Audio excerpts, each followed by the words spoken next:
I thought leaving him would save us. I ran in the dark with a diaper bag, a broken bear and blind hope. But my sister opened the door and started erasing me one prayer at a time. I left my whole life behind with a pink crayon and a lie I wrote on the back of our mortgage bill. I'm taking her where she'll be safe. Hi, I'm Emma. I'm 34. I used to be a legal assistant in Arizona. I was a mom, a wife, person.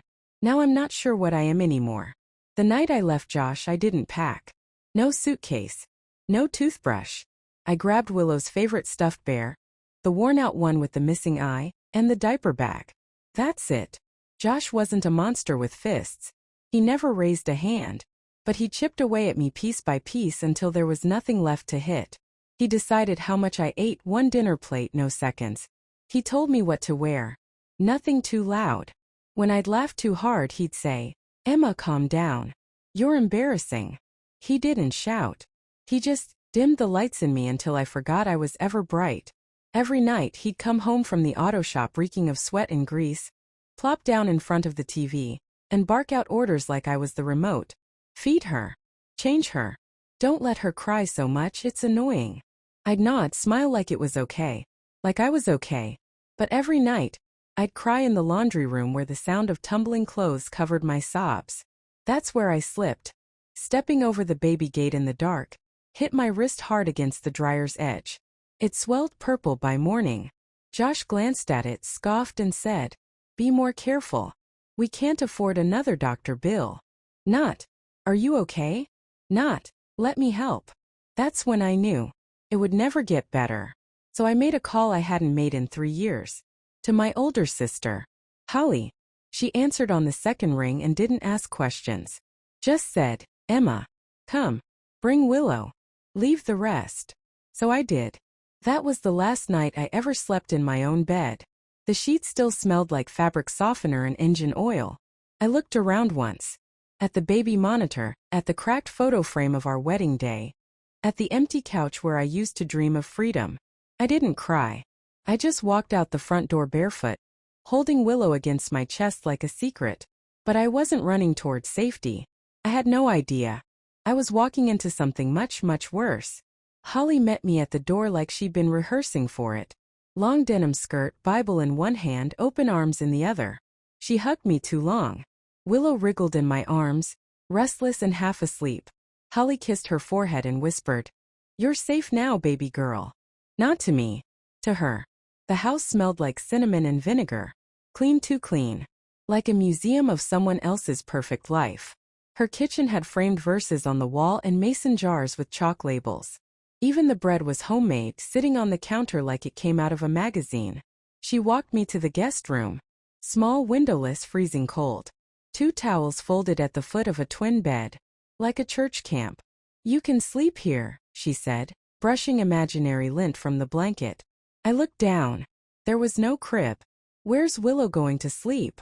Holly smiled. "With me for now. Let her feel safe. You need rest." I didn't argue. I was too tired.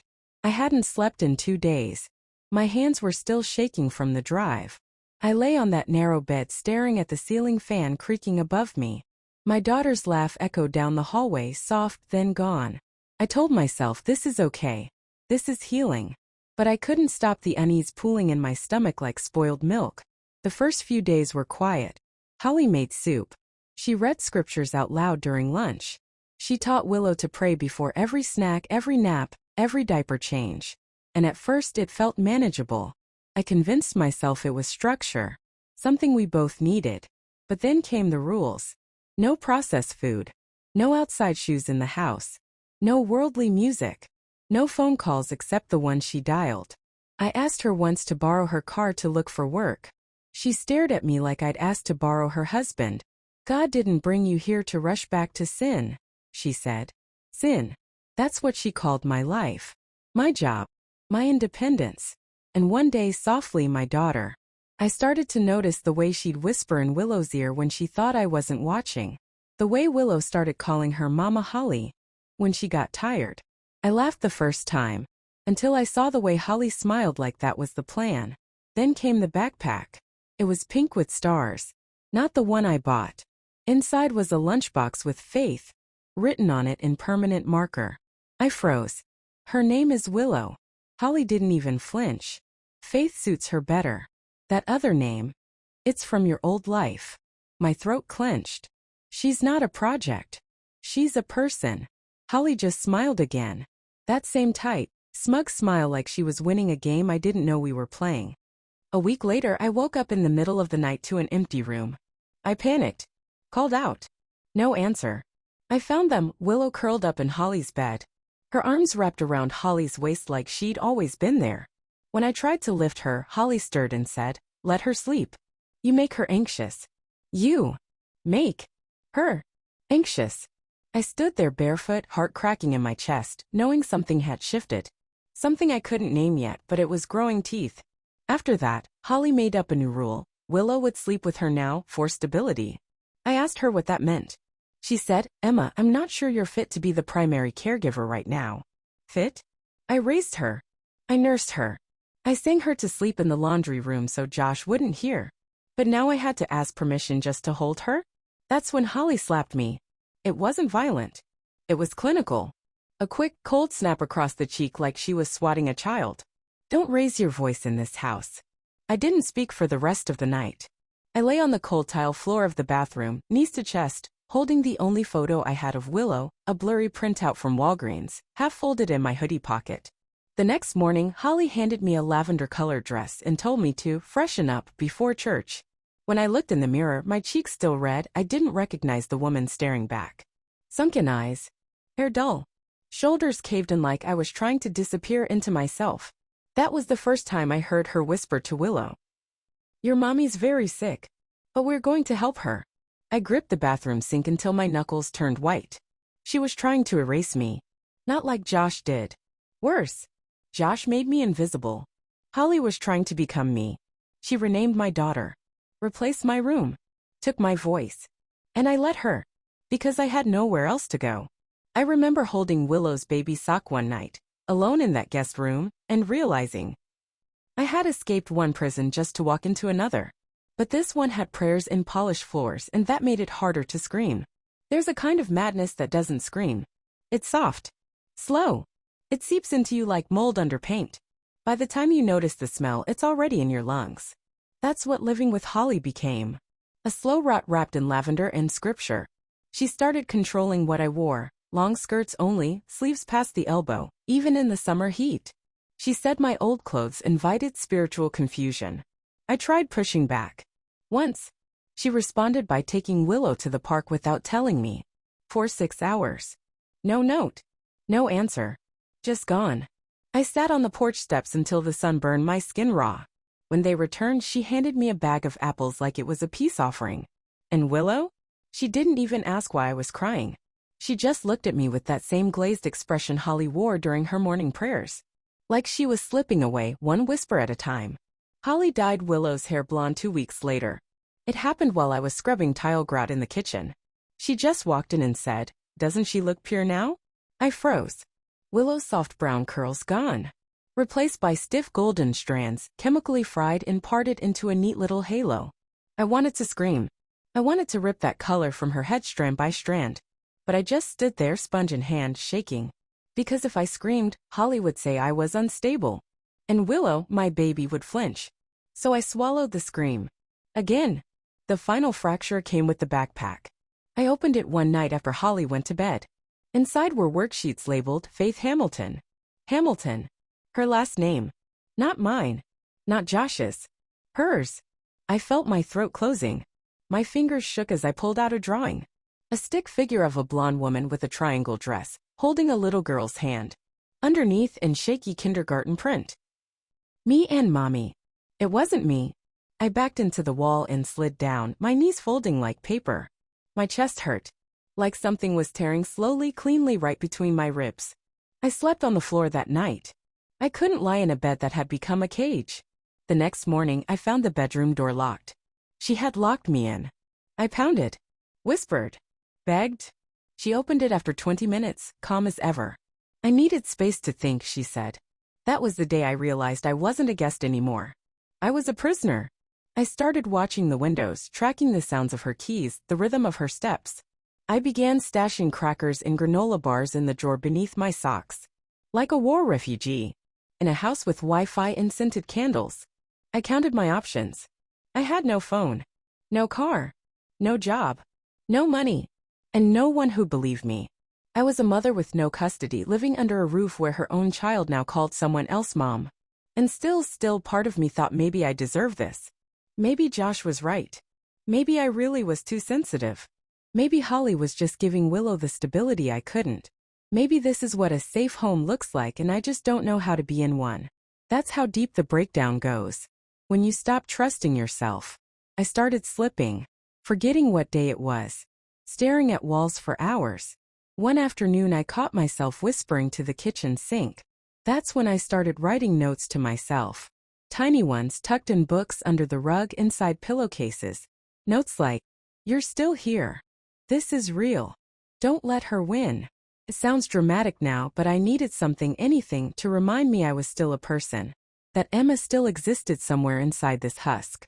I began to think maybe this was it. My forever. That the courts would see my blank eyes, my trembling hands, and believe I wasn't stable. That maybe I'd never see my daughter again, not really. Until I saw him. Josh. It was a Saturday. Holly had taken Willow to the farmer's market, like she always did. I wasn't allowed to go. She said crowds were too triggering.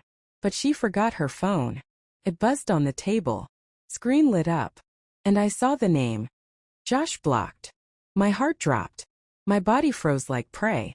She had been talking to him. Not to help. Not to return Willow. To erase me together. I ran to the upstairs window. The market was just 3 blocks away. I could almost see the tents from there. And then I saw it. Josh. Standing across from the vendor stalls. Willow in front of him. She ran toward him yelling, "Daddy!" And Holly yanked her away. Hard. The kind of hard that makes people look. The kind that leaves red fingerprints. I couldn't hear them. But I could feel the rage. Later that night, Holly stormed into the house like a hurricane in heels. "Do you understand what you've done? You endangered her," she hissed. She called him Daddy. "She's confused again because of you." I tried to speak. She cut me off. Her eyes burning. "You have no rights, Emma. None. If you try anything, I'll tell the court you're mentally unstable. And they'll believe me." I believed her. And that might have been the worst part.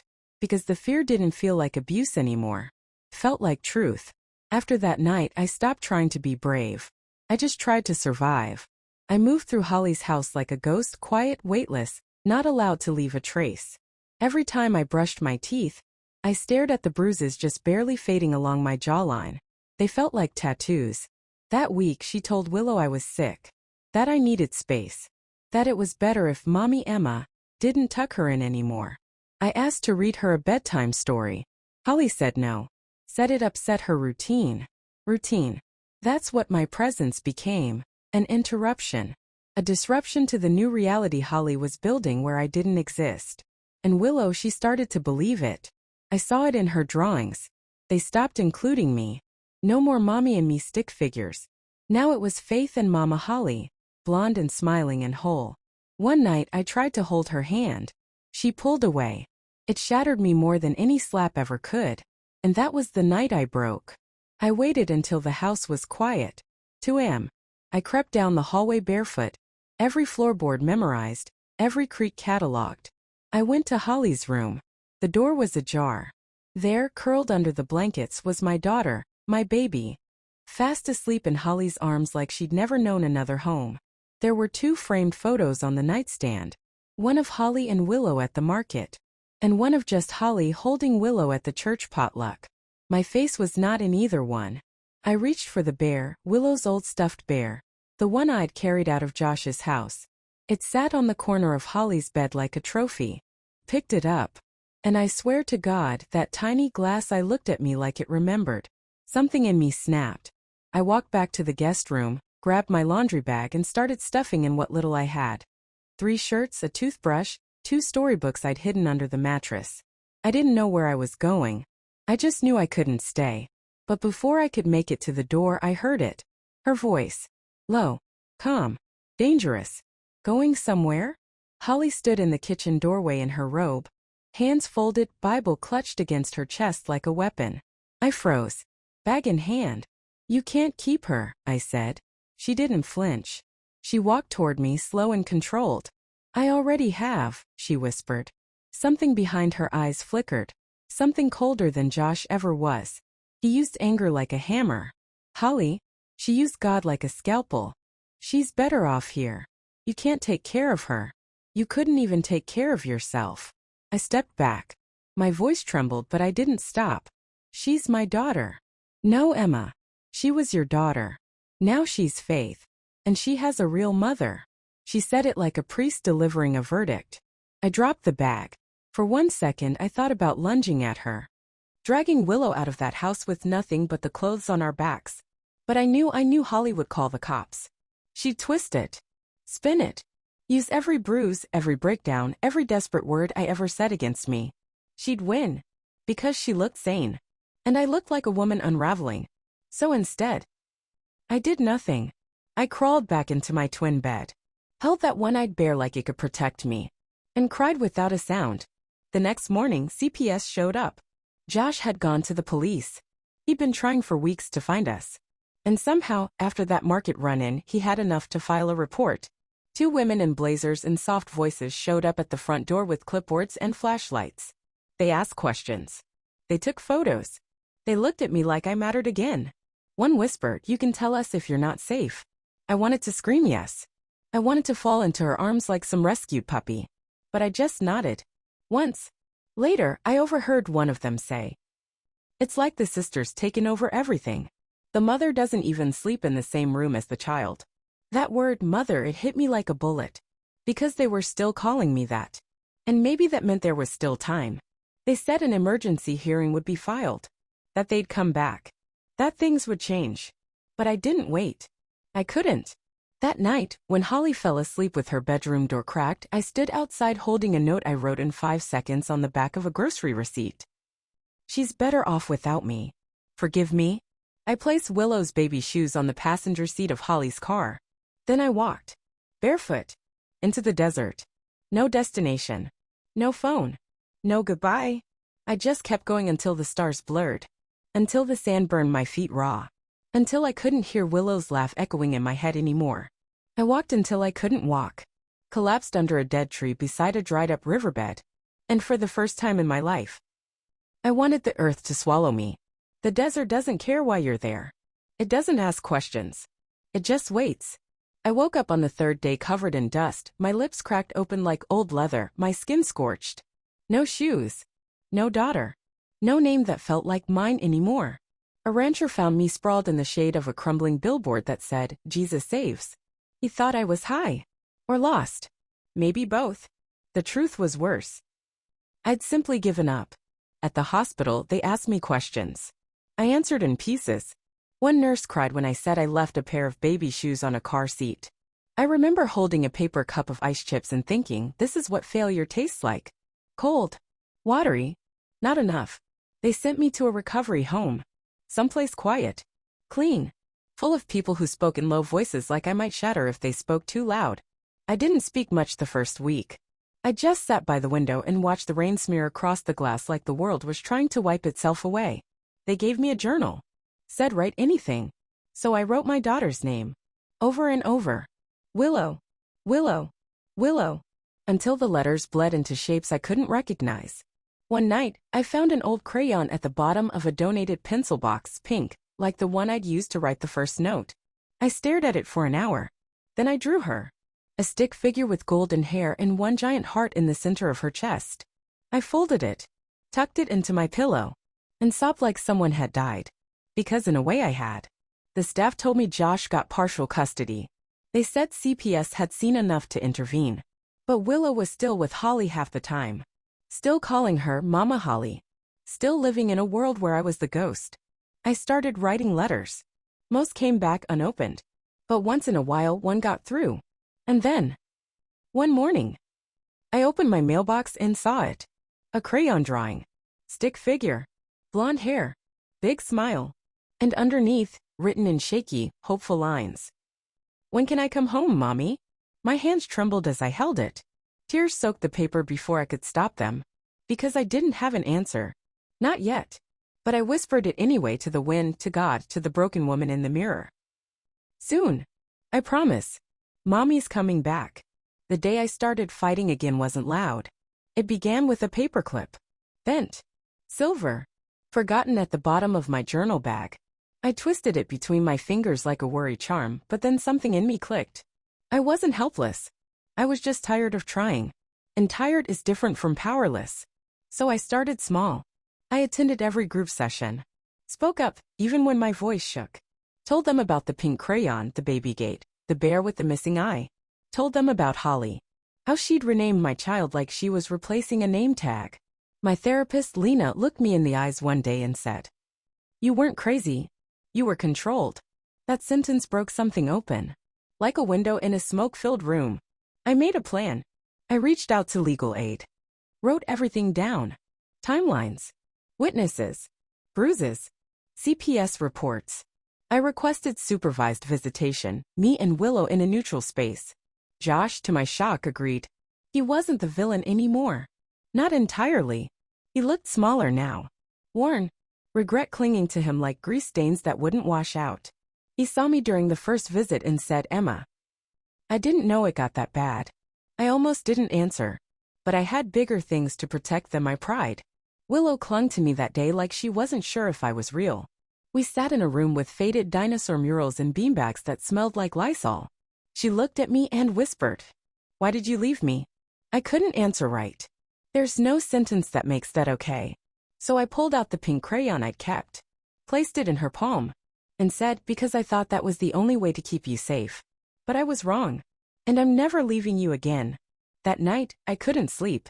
I sat by my window with a cup of lukewarm tea and stared out into the dark. And I got angry.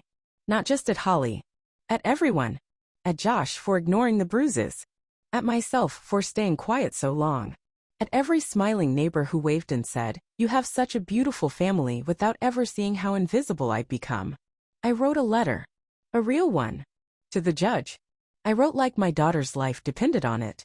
Because it did. I told the truth. All of it. And I asked for custody. Not because I was perfect. But because I was finally strong enough to fight. The day of the hearing, I wore a navy blue dress and borrowed confidence. My hands trembled as I held my statement. But I didn't need it. Because when they asked me why I wanted custody, I looked up and said, "Because she's my daughter."